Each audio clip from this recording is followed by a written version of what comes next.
નમસ્કાર મિત્રો, સ્વાગત છે તમારો અમારી યુટ્યુબ ચેનલ ઓનલી ઇશ્યુની અંદર। ગુજરાતની અંદર વરસાદે વિરામ લીધો, જેને લઈને ગઈકાલે ગુજરાતની અંદર માત્ર ને માત્ર 54 તાલુકાની અંદર વરસાદ પડ્યો અને 5 તાલુકા એવા છે જેની અંદર માત્ર 1 ઇંચ સુધીનો વરસાદ પડ્યો છે। જોવા જઈએ તો ગુજરાતની અંદર વરસાદે વિરામ લીધો છે। બંગાળની ખાડીની અંદર જે અગાઉ સિસ્ટમ બની હતી, આ સિસ્ટમ મિત્રો ખાસ કરીને રાજસ્થાન તરફ વળી અને મિત્રો ત્યાંથી હિમાલય તરફ મિત્રો ફંટાઈ જવાના કારણે ગુજરાતની અંદર હાલ મિત્રો વરસાદ નહીવત આવે છે।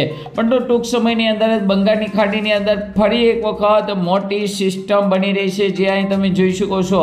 આ સિસ્ટમ મિત્રો ખાસ કરીને નહીં મિત્રો ભારત તરફ એટલે કે હિમાલય તરફ જશે, નહીં મિત્રો ખાસ કરીને આગળ અરબી સમુદ્રમાં જશે, પરંતુ ખાસ કરીને મધ્ય ભારત ગુજરાત રાજસ્થાન ઉપર થઈ અને મિત્રો આ સિસ્ટમ વિખાઈ જશે, જેને લઈને સમગ્ર ભારતની અંદર મિત્રો આગામી સમયની અંદર વરસાદ પડે તેવા સંકેતો મિત્રો મળી રહ્યા છે। એટલે કે વરસાદને લઈને મોટી આગાહી કરવામાં આવી છે। સાથે સાથે મિત્રો અહીંયા તમે જોઈ શકો છો કે ઈરાન છે, અફઘાનિસ્તાન છે, પાકિસ્તાન છે, તો આ જે રણ પ્રદેશવાળો એરિયો રહ્યો, આ વિસ્તારોની અંદર મિત્રો તમે જોઈ શકો છો વેસ્ટર્ન ડિસ્ટર્બન્સની અસર જોવા મળી રહી છે। સૂકો ભારે ગરમી પડી રહી છે, સૂકો પ્રદેશ જોવા મળી રહ્યો છે, જેને લઈને અહીંયા મિત્રો એક દિવાલ થઈ ગઈ છે। આગળ મિત્રો ખાસ કરીને ત્યાં મિત્રો પવનો જઈ શકતા નથી, જેને લઈને ગુજરાત સુધી બંગાળની ખાડી અને અહીં તમે જોઈ શકો બંગાળની ખાડીની આગામી સમયની અંદર સિસ્ટમ બની રહી છે।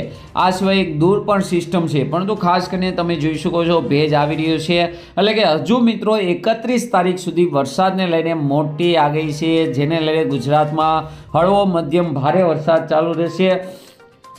પરંતુ કચ્છ અને સૌરાષ્ટ્ર માટે મિત્રો આપણે જોઈએ તો એવો બધા વરસાદની આગાહી નથી। તો આજના વિડીયોની અંદર આપણે ખાસ કરીને 31 તારીખ સુધી કયા કયા જિલ્લામાં કેવો વરસાદ પડશે, અશોકભાઈ પટેલે તો મિત્રો ખાસ કરીને 4 ઇંચથી લઈને 8 ઇંચ, કેટલાક વિસ્તારમાં 2 ઇંચથી લઈને 4 ઇંચ સુધીની વરસાદની આગાહી કરી છે, તો તેને લઈને પણ મિત્રો આજના વિડીયોમાં વાત કરવાના છે। તો આ વિડીયોને અંત સુધી જોજો, સાથે સાથે ગુજરાત હવામાન વિભાગ અને ભારતીય હવામાન વિભાગની પણ આગાહી જોશું, તો આ વિડીયોને અંત સુધી જોજો। તેમજ અમારી યુટ્યુબ ચેનલ ઓનલી યુ પર આપ નવા હો તો ચેનલને સબસ્ક્રાઈબ કરી દેજો, તેમજ મિત્રો આ વિડીયોને લાઈક કરી દેજો। તો અહીં તમે જોઈ શકો છો બંગાળની ખાડીની અંદર એક સિસ્ટમ બની ચૂકી છે। 27 તારીખની અપડેટ છે અને 27 તારીખની અપડેટ પ્રમાણે જોવા જઈએ તો આ સિસ્ટમની અસર મિત્રો ગુજરાતની અંદર આગામી સમયની અંદર વધતા ઓછા પ્રમાણેની અંદર વર્તાવાની છે। આ બાજુ જોવા જઈએ તો અરબી સમુદ્રમાં હવે ધીમે ધીમે પવનની ઝડપ પણ મિત્રો ઘટી ગઈ છે। આ પહેલાં ખૂબ જ પવન છે ફૂંકાતો હતો, પરંતુ ગઈકાલથી જ પવનની ઝડપ ધીમી પડી ગઈ છે અને ધીમે ધીમે સાયક્લોન એટલે કે સિસ્ટમની મિત્રો વાત કરીએ તો આ સિસ્ટમ મિત્રો એટલી બધી જોરદાર નથી બની, પરંતુ તેની હિસાબે અહીંયા તમે જોઈ શકો છો સમગ્ર ભારતના વાતાવરણની અંદર ફેરફાર આવશે અને વરસાદની ધરી પણ મિત્રો નીચેની તરફ આવશે। પરંતુ સાથે સાથે જોઈ શકો છો 1લી અને 2જી તારીખે ફરી એક વખત પવનની ઝડપ છે એ પાછી છે અરબી સમુદ્રની અંદર વધતી દેખાય છે। તો આ જે વરસાદની ધરીની જે પોઝિશનની આપણે જો વાત કરીએ તો મિત્રો એ આવી રીતે કંઈક મિત્રો આગળ વધતી દેખાય, એટલે કે હિમાલય તરફ ઉત્તર પ્રદેશ તરફ જોવા મળી રહી છે। તો ગુજરાતની અંદર વધારે વરસાદ પડે તેવી શક્યતા નથી, પરંતુ ભારે વરસાદી ઝાપટા જોવા મળશે। છતાં પણ મિત્રો આપણે ડે ટુ ડે જોઈ લઈએ। આજે છે 27 તારીખ અને 27 તારીખે આજે ક્યાં છે વરસાદની આગાહી, તો દક્ષિણ ગુજરાતની અંદર મિત્રો ખાસ કરીને ભારે વરસાદી ઝાપટા જોવા મળી શકે છે। આ સિવાય રાજસ્થાનની બોર્ડરને અને મધ્યપ્રદેશની બોર્ડરને અડીને આવેલા જિલ્લાઓની અંદર વરસાદ પડી શકે છે। સૌરાષ્ટ્રની અંદર પણ છૂટાછવાયા વિસ્તારમાં અમરેલી ભાવનગરની અંદર તેમજ મિત્રો રાજકોટ જૂનાગઢની અંદર વરસાદી ઝાપટા જોવા મળી શકે છે। બાકી ક્યાંય મિત્રો વરસાદને લઈને આગાહી નથી। બપોર પછીની વાત કરીએ તો ખાસ કરીને સૌરાષ્ટ્રના છૂટાછવાયા વિસ્તારમાં, દક્ષિણ ગુજરાતમાં અને મધ્ય ગુજરાતમાં છૂટાછવાયા વિસ્તારમાં વરસાદ જોવા મળી શકે છે। ધીમે ધીમે વરસાદનું પ્રમાણ છે એ મિત્રો 40-50 તાલુકા પૂરતું સીમિત રહેશે। ભારે વરસાદની આગાહી નથી। ભારે વરસાદ માટે મિત્રો આપણે 1લી તારીખની રાહ જોવી પડશે, જે આપણે સિસ્ટમની વાત કરી રહ્યા હતા। આ સિસ્ટમ મિત્રો 1લી તારીખે ગુજરાતની ઉપર આવી જશે, જે તમે જોઈ પણ શકો છો, અને જેને લઈને ઘણા વિસ્તારોની અંદર ભારેથી અતિ ભારે વરસાદ છે એ 1લી તારીખથી જોવા મળી શકે છે, કારણ કે બંગાળની ખાડીવાળી સિસ્ટમ છે એ ગુજરાત ઉપર આવેલી છે અને અહીં તમે જોઈ શકો છો, જેને લઈને રેડ એલર્ટ પણ મિત્રો આપી દેવામાં આવ્યું છે। ભારેથી અતિ ભારે વરસાદ આગામી છે એ 2, 3 અને 4 તારીખે અને 5 તારીખ સુધી જોવા મળી શકે છે. ત્યારબાદ મિત્રો આપણે વાત કરીએ તો જે સિસ્ટમ બનેલી છે અહીં તમે જોઈ શકો છો. આ સિસ્ટમ મિત્રો ગુજરાત તરફ આવશે તો વધારે ફાયદો, બાકી તે હિમાલય તરફ જાય તેવી શક્યતા વધારે દેખાઈ રહી છે. તો ગુજરાતની અંદર મિત્રો ખાસ કરીને જોવા મળતું નથી. આ બાજુ તમે જોઈ શકો છો તો વેસ્ટર્ન ડિસ્ટર્બન્સની અસર ધીમે ધીમે શરૂ થઈ ગઈ છે, એટલે કે પશ્ચિમ તરફના સૂકા અને ઠંડા પવન આવી રહ્યા છે જે ચોમાસાને ધીમે ધીમે ધક્કો મારતા હોય છે. 15 તારીખથી મિત્રો હિમાલય છે, રાજસ્થાનના કેટલાક ભાગો છે, પંજાબના કેટલાક ભાગો છે,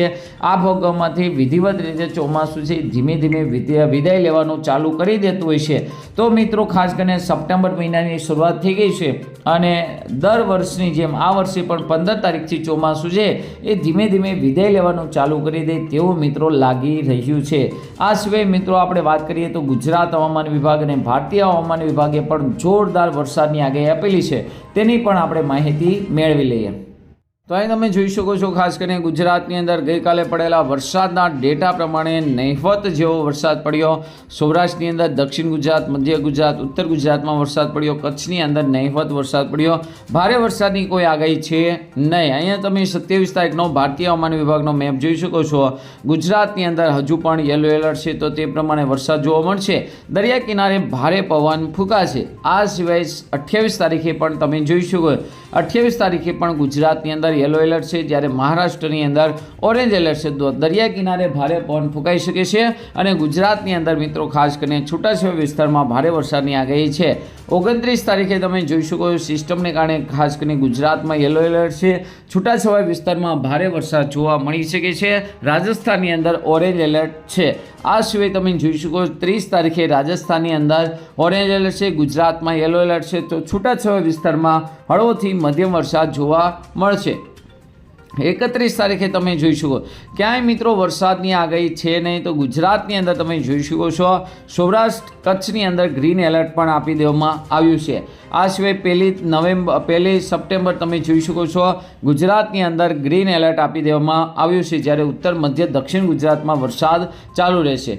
આ સિવાય તમે જોઈ શકો ગઈકાલે બોટાદ અને ગાંધીનગરમાં વરસાદ ન પડ્યો, બાકી તમે જોઈ શકો છો એટલે કે નહિવત જેવો વરસાદ છે જોવા મળ્યો હતો. આ સિવાય તમે જોઈ શકો 26 તારીખથી લઈ અને છેક મિત્રો 1 તારીખ સુધી તમે જોઈ શકો સેમ મેપ ઉત્તર, મધ્ય, દક્ષિણ ગુજરાતની અંદર હળવો મધ્યમ ભારે વરસાદ, જ્યારે સૌરાષ્ટ્ર કચ્છની અંદર એકદમ હળવો વરસાદ જોવા મળવાનો છે. 31 અને 1 તારીખ સુધીનો મેપ જોઈ શકો છો. જુદા જુદા દિવસની વાત કરીએ તો ક્યાં મિત્રો ભારે વરસાદ છે. 27 તારીખે છોટાઉદેપુર, નર્મદા, તાપી, ડાંગ, નવસારી, વલસાડની અંદર મિત્રો ભારે વરસાદ જોવા મળશે, છૂટાછવાયા વિસ્તારમાં ક્યાંક ક્યાંક. આ સિવાય 28 તારીખે દાહોદ, છોટાઉદેપુર, નર્મદા, તાપી, ડાંગ, નવસારી, વલસાડની અંદર. 29 તારીખની વાત કરીએ તો 29 તારીખે તાપી, ડાંગ, નવસારી, વલસાડની અંદર ભારે વરસાદ. આ સિવાય 30 તારીખે બનાસકાંઠા, સાબરકાંઠા, અરવલ્લી, મહીસાગર અને દાહોદની અંદર ભારે વરસાદ. આ સિવાય 31 બનાસકાંઠા, સાબરકાંઠા, અરવલ્લી અને મહીસાગરની અંદર ભારે વરસાદ. તો 1 તારીખે સિસ્ટમ મિત્રો નજીક આવી રહી છે. 1 તારીખથી લઈને 5 તારીખ સુધી સારા વરસાદની આગાહી છે. તો બનાસકાંઠા, પાટણ, મહેસાણા સહિત ઉત્તર ગુજરાતની અંદર સારો વરસાદ જોવા મળશે. તો આમ તમે જોઈ શકો છો ધીમે ધીમે વરસાદની તીવ્રતા ઘટી રહી છે. ગઈકાલે જોવા જઈએ તો માત્ર 50 જેટલા તાલુકાની અંદર વરસાદ પડ્યો, તો ધીમે ધીમે વરસાદનો બ્રેક જોવા મળશે. તો આજના વિડીયોમાં આટલું જ. અસ્તુ. જય હિન્દ, જય ભારત.